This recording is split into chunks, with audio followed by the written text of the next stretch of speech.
নমস্কার, আমি মৌসুমি রান্নাঘরে সবাইকে স্বাগত। আজকে নিয়ে এসেছি মানকচু বাটা। এটা এখানে করে দেখাবো। সেই জন্য প্রথমেই আমি মানকচুটাকে ভালো করে কেটে ধুয়ে এবারে গ্রেটারে গ্রেট করে নিয়েছি।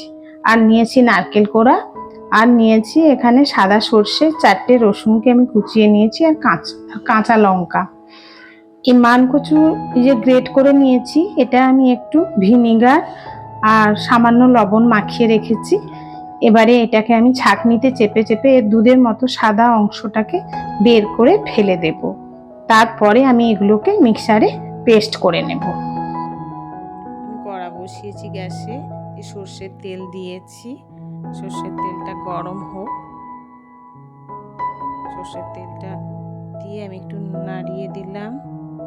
এবারে আমি এই যে মানকচুটাকে পেস্ট করে রেখেছি, এই পেস্ট করেও আপনারা চিপে চিপে এর সাদা দুধটা বের করে দিতে পারেন। আর এখানে সাদা সর্ষে, নারকেল আর কাঁচা লঙ্কা বেটে রেখেছি, দুটো আলাদা আলাদা পেস্ট করে নিয়েছি। এবারে সর্ষের তেলে আমি ফোড়ন দেব।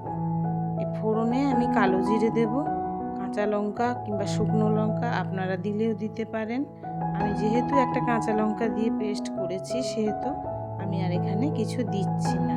আমরা ঝালটা কম খাই, তাই আপনারা শুকনো লঙ্কাও দিতে পারেন কিংবা কাঁচা লঙ্কাও দিতে পারেন। দিয়ে ফোড়ন দেবেন। আমি এখানে শুধু কালো জিরে দিচ্ছি। তেল গরম হয়ে গেছে। এবারে আমি এই মানকচু বাটাটা দিয়ে একটু নেড়ে নেব। মানকচুর একটা কাঁচা গন্ধ থাকে, ওইটা নেড়ে নিলে খেতে কিন্তু খুব ভালো লাগে। অনেকে কাঁচা করেন, যারা খেতে পারবেন তারা কাঁচাও দেবেন, কাঁচাই করে খাবেন, কিন্তু আমার মনে হয় একটু নেড়ে নিলে বেশি ভালো লাগে খেতে। তাই আমি এখানে প্রথমে আগে মানকচু বাটাটা দিয়ে একটু কড়াই নেড়ে নেব। আমি আবারও একটু চেপে চেপে দুধের মতো অংশটা বের করে নিয়েছি, কেন যদি গলা ধরে তাহলে তো আর খাওয়া যাবে না, তখন ফেলে দিতে হবে।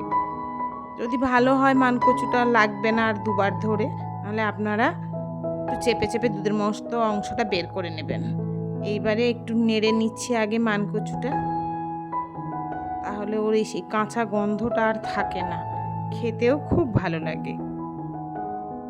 একটু একটু নেড়ে নিই, তারপরে নারকেল কোড়াটা দেব।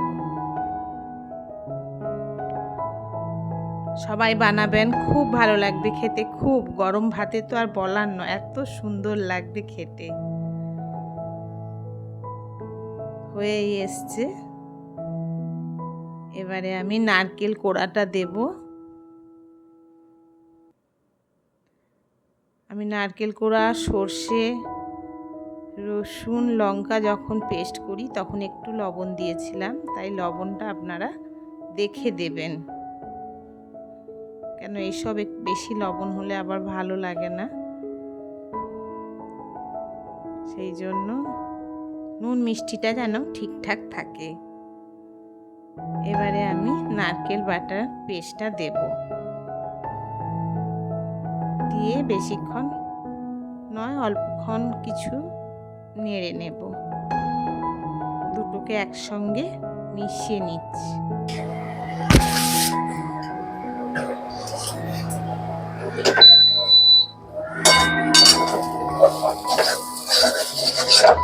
আমি সর্ষের তেল দিয়ে কড়াই কালো জিরে ফোড়ন দিয়েছি, দিয়ে মানকচুটা প্রথমে একটু নেড়ে নিয়েছিলাম, তারপরে নারকেল কোড়া আর সর্ষে বাটাটা দিয়েছি, দিয়ে একসঙ্গে এই নেড়ে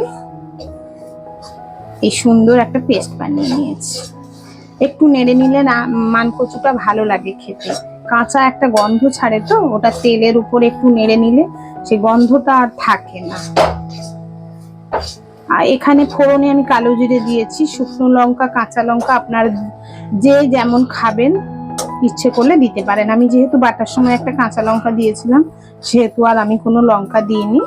এই নাড়ার সময় আমি এখানে নুন আর চিনি, একটু নুন দিয়েছি, যেহেতু সর্ষে বাটার সময় একটু নুন দিয়েছিলাম, আর দিয়েছি একটু চিনি। আপনারা চিনিটা না দিলেও দিতে পারেন আর দিলেও দিতে পারেন।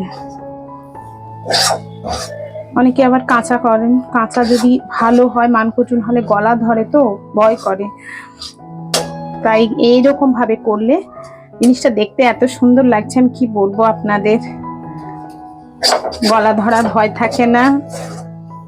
তারপরে আমি ভিনিগার দিয়ে রেখেছিলাম, ওই জন্য আপনারা সবাই এইভাবে ট্রাই করবেন, দেখবেন খুব খুব ভালো লাগছে।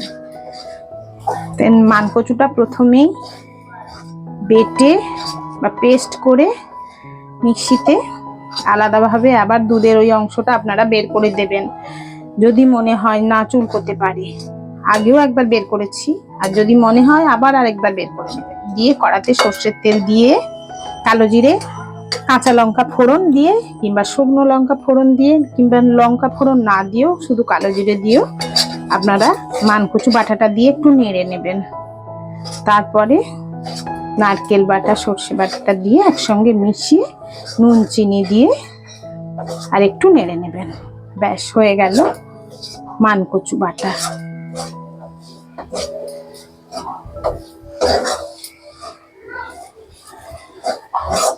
সবাই ট্রাই করবেন, জানাবেন আমাকে কমেন্ট করে কেমন লাগছে খেতে, তাহলে আমারও খুব ভালো লাগবে শুনে। ভালো লাগলে ভালো বলবেন, ভালো না লাগলেও বলবেন ভালো লাগলো না দিদি। আসি তাহলে, নমস্কার।